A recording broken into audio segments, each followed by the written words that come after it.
Our next speaker now is Ray Travers. Ray is a registered professional forester and a private forest consultant of great esteem throughout the province, who specializes in ecoforestry, community forests, forest certification, and growing high-quality wood. Good evening, everyone. I'm delighted to be here. And I'm very much a visitor, although I must have to say that I actually lived in this beautiful town at one time back in 69-70 when there was a company here called BC Forest Products. Does everybody remember them?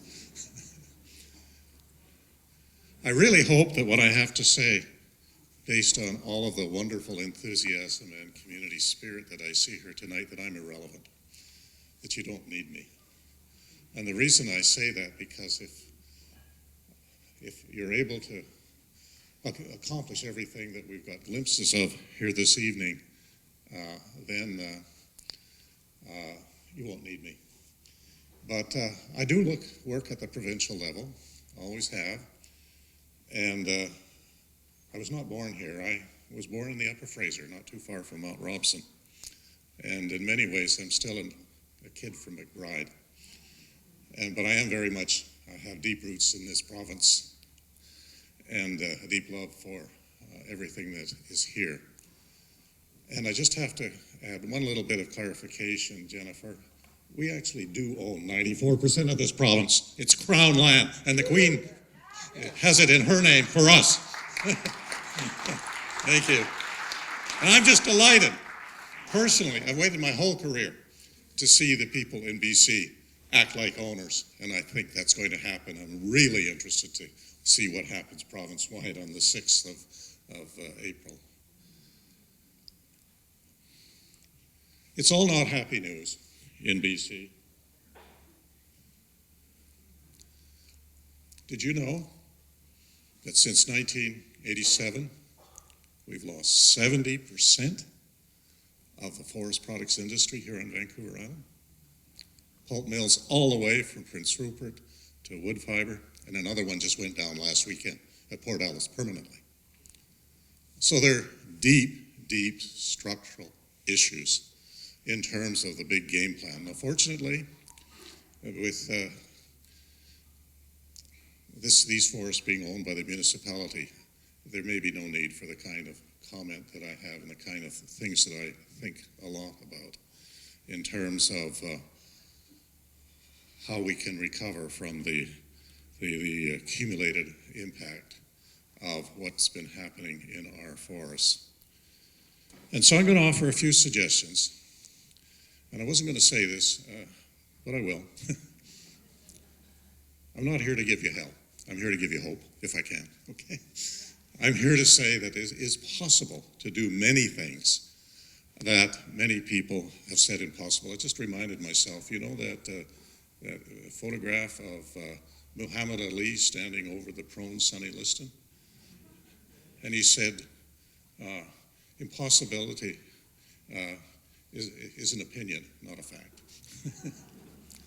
It's all in our heads as to whether, and if I've had anything that I've heard throughout my career in terms of working on tough provincial issues, and I don't have time to get into them, but if you ever want to talk about how we successfully reorganize the log storage on the Nanaimo Estuary, I'd be delighted to have that conversation with you. It was a national issue, and basically what happened was we ended up protecting the fish habitat, getting the flat rafts out of the intertidal area, getting them into the deeper water, and you know what? The logging company actually made more money that way because they could access them 24 hours a day. So if you ever get into the situation where you're being told that what you're dealing with is impossible, give me a call. I've been there, done that. As I used to say, I had a full head of air when I started this game. Next, David Alston, head of the truck loggers, CEO. This is what he said last summer. We're running on borrowed time. That's what he said within the last year. Premier John Horgan at the truck loggers Said he's going to do something about all of that, but we haven't heard the details of how he's going to do that. And Dean John Innes was in, faculty of forestry was in New Zealand, and he said that we're in a state of crisis, and Jennifer from Grand Forks knows full well what that story is all about. One of the ways that World War II was won was the leadership of Dwight Eisenhower, and this is counterintuitive. If you got a problem, make it bigger, okay? Let you think about that. Here's the 9-dot problem. The challenge is to connect all the lines with connect all the dots with 4 lines. You can't do it. But if you go outside, guess what? So what has been called impossible is now possible.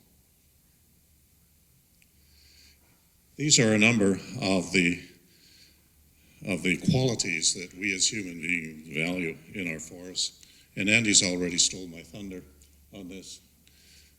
We can cooperate to create value. Been a long tradition of co-ops in this town. But we can compete to capture value, and have a bit more to say about that in forestry.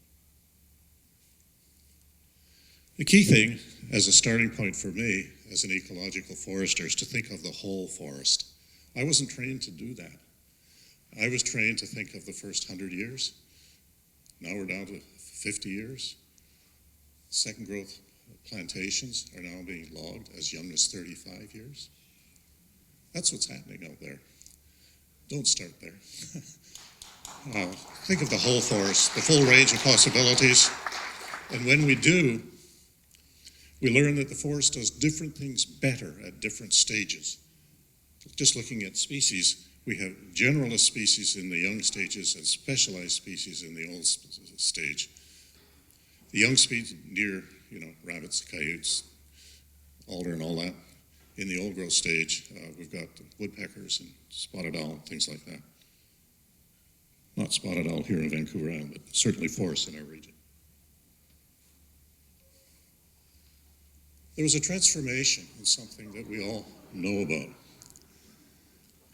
There are a few of us who can remember what cars were like in the 1950s. Gas guzzling, planned obsolescence, unsafe, right? Big tail fins, right? There was a big transformation, but there was a qualitative transformation in the way that people changed their thinking. And that's why I drove a Toyota here this evening. Getting down to the possibilities, I'll go through these quickly. Extended rotations. A lot of things can happen when we think about the forest in terms of its full potential, not just the first 50 years or 35 years is what's happening right now. Think in terms of the full potential and having representatives of that over the entire land base. If it's not in this specific land base, then it'll be better to think in terms of the regional scale. Hope you can see this, but this gets at the whole question of, and this is where my timber hat comes on. Next time you drive through Parksville, look at the trees just outside the right-of-way, back maybe a couple hundred meters. What you'll see is a 100-year-old second growth forest. Look in the lower part. That lower portion is worth much more, many increments more than anything further up. And let's put it this way. Too many of our mills mill that wood from the lower part the same way we mill the wood from the middle part and make 2x4s and wood chips out of it. It's like grinding up sirloin steak to make hamburger. Great hamburger, but it's really, really dumb economics. Here's the potential. This is the cross-section. This came from the Madison's Canadian Lumber Reporter. And basically, if you can see the details here, basically the really high-quality wood that I just referred to in that lower log, increments of value larger in the outer rings than the center rings. And you know what? This is already being done in the Cowichan Valley on the Hancock lands, 15,000 hectares, and they seem to be just doing it quietly under the radar. They have another 35,000 hectares in Union Bay, but what they're doing there is worth emulating, and I would highly recommend that that be closely looked at.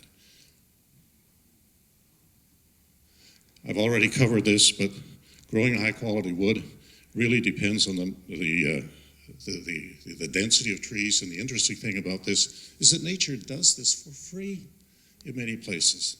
So why do we come along and space it out so that we can get the wide rings and low-quality wood? It's really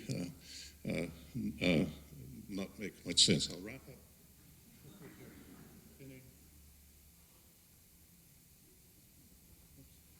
Really what I'm here to talk about is good change.